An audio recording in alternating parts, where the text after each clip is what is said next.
Thanks for joining today's edition of ASO Briefing. I am Richard Alechinonyibe. Our top stories. VP Shettima represents Tinubu at UN General Assembly in New York.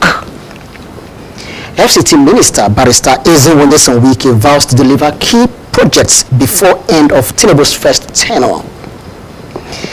Governor Chairman swears in Honorable Ishaku Bada Dobi as new Supervisory Councillor for Education. You are watching ASO Briefing. Don't forget that you can watch us live on DSTV channel 392, StarTimes TV channel 127, and on Free TV. Look us up on channel 507. On the UHF band, we are on channel 38. Now we go ahead with details of all our stories.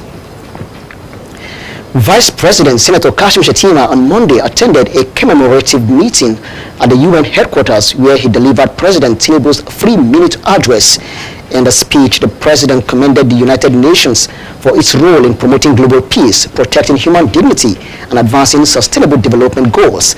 The vice president was accompanied by members of the Nigerian delegation, including Kaduna State Governor Ubar Sani, Minister of Solid Minerals Development Dele Alake, and Minister of Arts, Culture, and the Creative Economy Hannatu Musawa.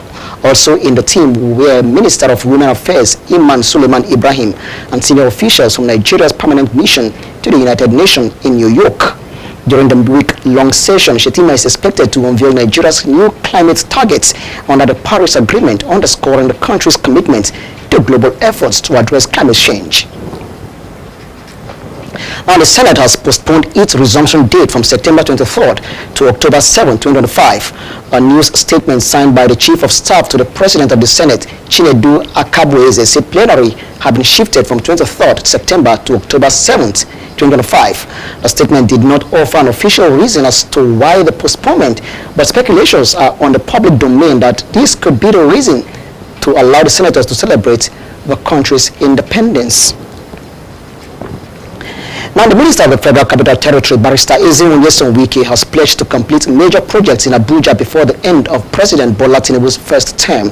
Wike made the promise on Monday while flagging off the construction of Access Road ILS 02 and ILS 03 in Mabushi District, stressing that the new projects align with the President's renewed hope agenda.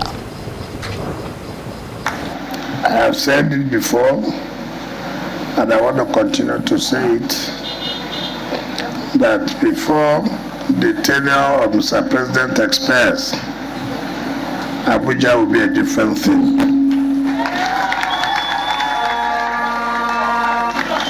In terms of infrastructure, Abuja will compete with other known cities of the world.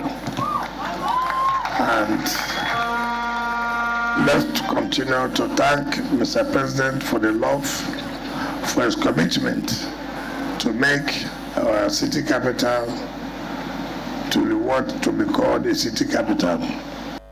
The minister dismissed criticisms that his administration was focusing too much on road construction, insisting that infrastructure is the foundation of development. He explained that all projects being executed by the FCTA are fully funded to prevent abandonment, warning against awarding contracts without available resources.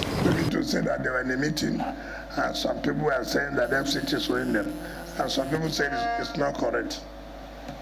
I have said it.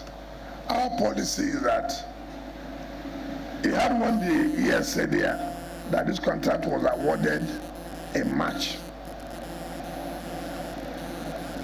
Ordinarily, I wouldn't have allowed it. It was the former ES. And I said, don't bring project when you don't have the money. If a government awards a project and does not carry that project, it's a problem for the government. Forget about people lobbying you. Award it first. If you award it and you keep the hope of the people hanging without the job being done, the way you receive abuses, that you never allowed it the way it was, that coming to worsen the situation. He assured that no sector of the FCT will be left out in the ongoing transformation. After the road flag of Wike inspected ongoing work at the Court of Appeal complex in Dakibiu, Jabi district and the judge's quarters in Gishiri. He expressed satisfaction with the judiciary housing project but voiced concerns over delays at the Court of Appeal site, summoning the contractor for talks. I feel so bad, but I do know that it will not exceed this year. I've sent them to call with the contractor. Let's put our heads together because one project that's there to Mr. President. So that's what I can say as far as that is concerned. If you ask me, am I happy? Certainly not. But not being happy will not solve the problem. So the contractor will see me today. And let's see what we can do to see that we expedite the speed of that work.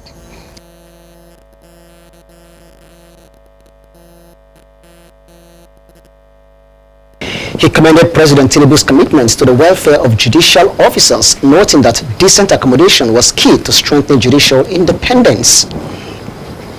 And the Federal Capital Territory Administration, FCTA, on Monday cleared a cashew plantation in Baduma Free, Kobe, Asokoro area of Abuja, suspected to have served as a kidnapper's hideout. The exercise follows a recent incident where police engaged gunmen in a shootout along Kobe Village Road, successfully rescuing 2 kidnapped women. During the encounter on 15th of September, 2 community vigilante members were shot. One later died at the National Hospital, while the other is still receiving treatment. FCTA Director of Development Control, Town Planner Mukhtar Galadima, who led the clearance, said the decision was taken to eliminate ungoverned spaces being exploited by criminals.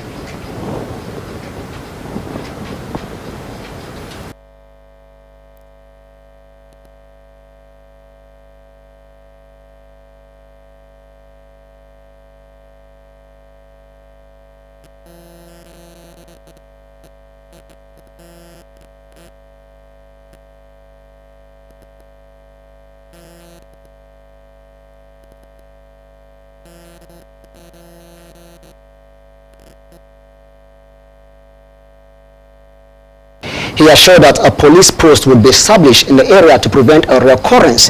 Galadima dismissed claims that the community opposed the exercise, stressing that residents welcomed the move. He explained that similar operations had been carried out in other parts of Abuja, including Apo Resettlement, Gusape, and Mabushi, where forests and plantations had been linked to criminal activities. Secretary of the FCTA Command and Control, Dr. Peter Olumiji, said the administration was working with security agencies was adopting new strategies to tackle insecurity. He disclosed that the forest guards and surveillance drones will be deployed to monitor plantations and forests across the FCT. Residents of Kobe community described how suspected kidnappers had been operating in the area, attacking motorists and traders. A resident, Ilya Iwadagba, recounted incidents where victims were killed or abducted, calling for sustained government action to restore peace and security to the community. Now, the chairman of Gwagwalada Area Council, Alhaji Abubakar Jibrin Giri, has sworn in Honorable Ishaku Bada Dobi as the new supervisory councillor for education in a ceremony underscoring the council's commitment to enhancing the educational sector. Chairman Giri charged Honorable Bada to be diligent in his new role, working tirelessly to improve education within the council area. Following the swearing-in, Council Secretary Alhaji Muhammad Saba presented scholarship documents to Honorable Bada, emphasizing the importance of his role in overseeing student scholarships. This gesture highlights the Council's dedication to promoting education and supporting students from less privileged backgrounds. As Supervisory Councillor for Education, Honorable Bada will be instrumental in shaping educational policies and initiatives in Gwagwalada Area Council.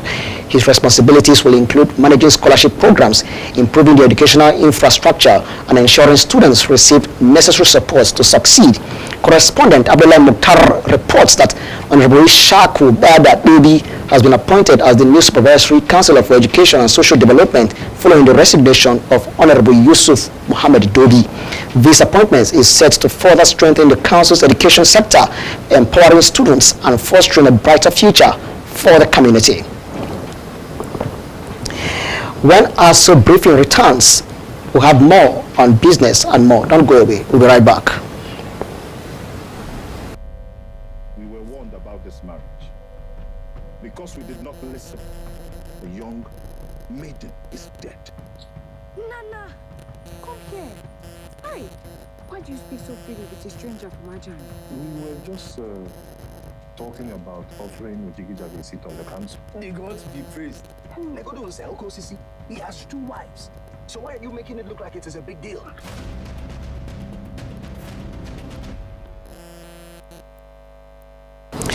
You are watching us so briefly. Don't forget that you can watch us live on DSTV channel 392, StarTimes TV channel 127, and on Free TV. Look us up on channel 507. On the UHF band, you can find us on channel 38.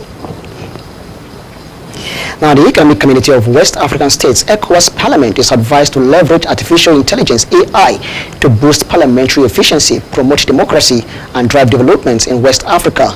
This call was made during a seminar in Port Harcourt, Nigeria, with the theme, Harnessing Artificial Intelligence for Parliamentary Efficiency, Ethical Governance, and Development in the ECOWAS region.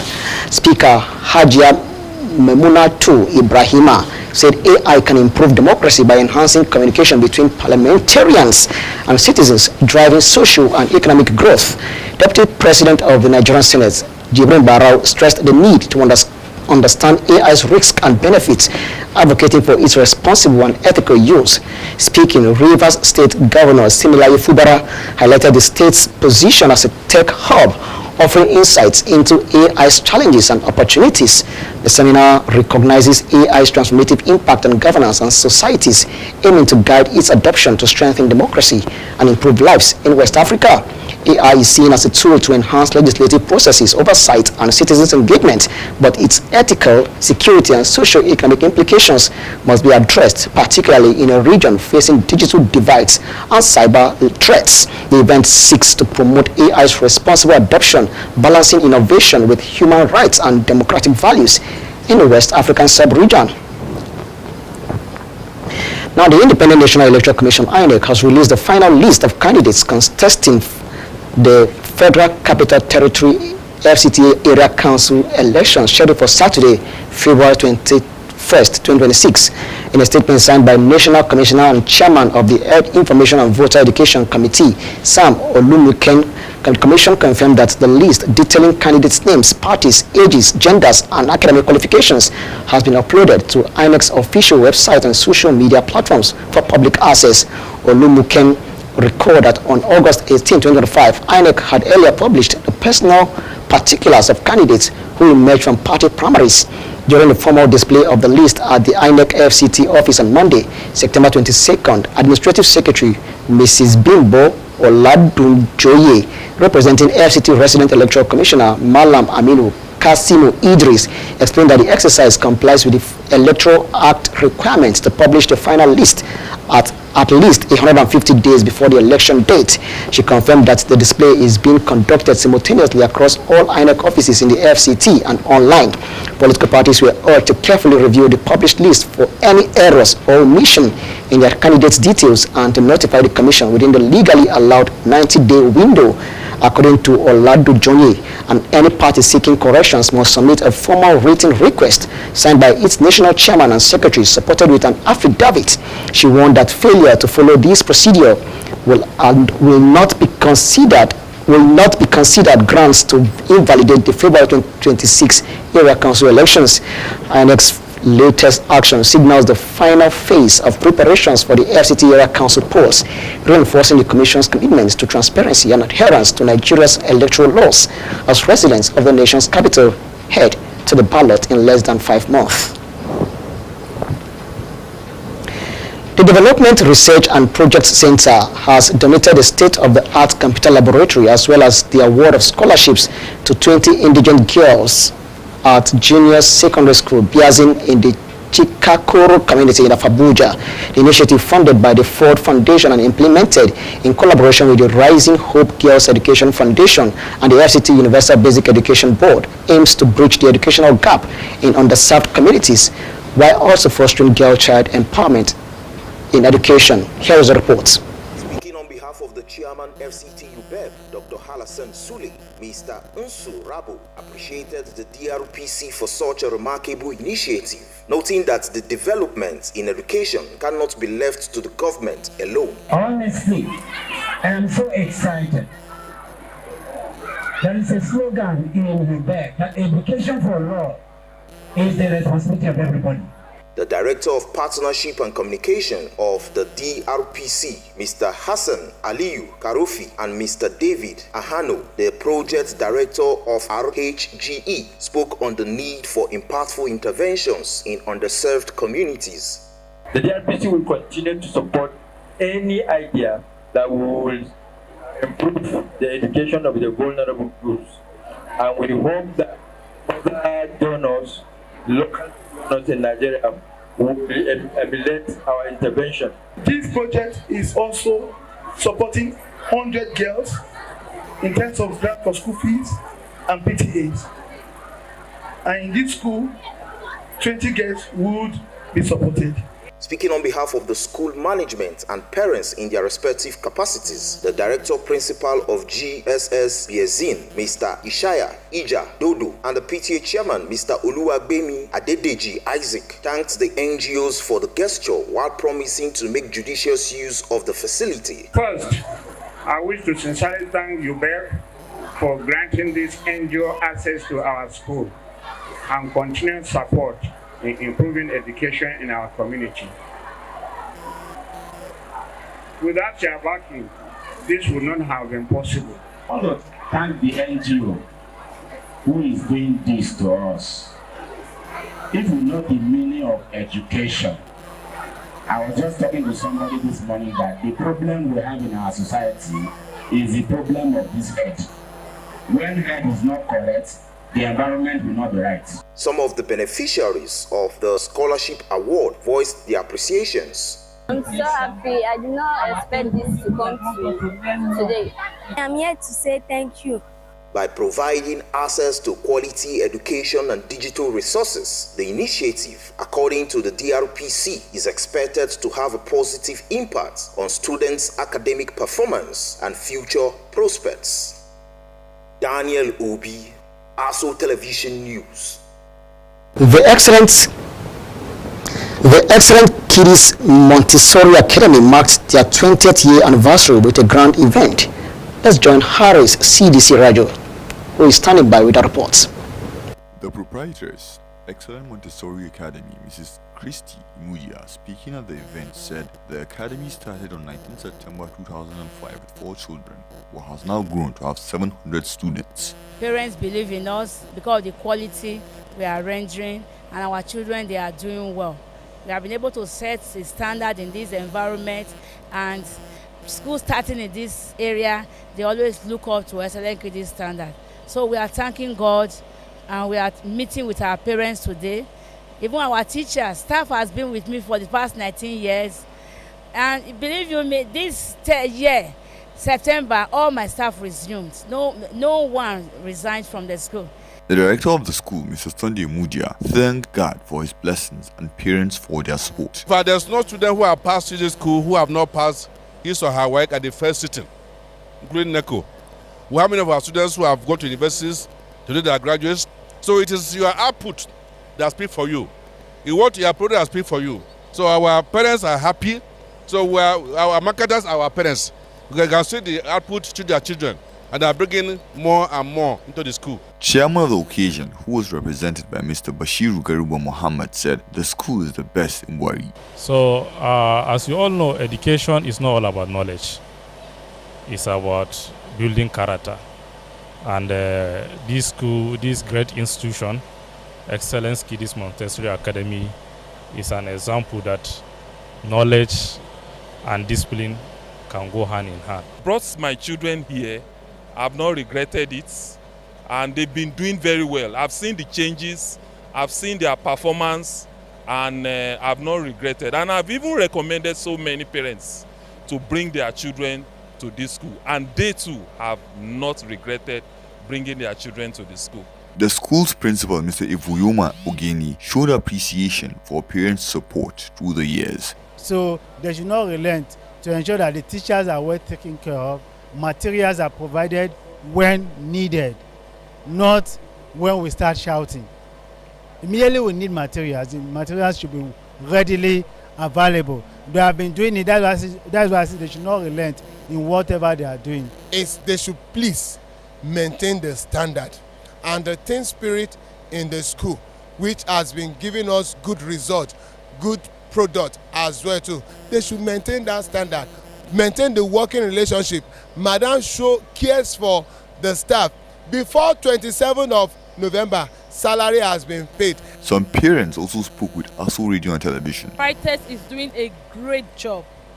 One thing I like about the school is it's not about the money you pay in the school as school fees, but the product. Wherever your child is going to in a school, what are you seeing? The changes you're seeing in the child academically is what matters. It's not the money. I'm seeing that there's really a difference in the school, in the educational system, practicals and everything is just outstanding. And even from the WAEC and JAMB results, we're the best in area council. So SNK is just a good school. I wish them many more years, and I wish that this school continue to move on and will not for any reason collapse or. It was a beautiful event and proof of dedication and excellence in providing quality education. For ASO Television News, I am Haris C. Disraju. Many thanks, Harris, for that report. And with that, we've come to the end of ASO briefing for today. Many thanks for watching. I am Richard Alechinwanyebe.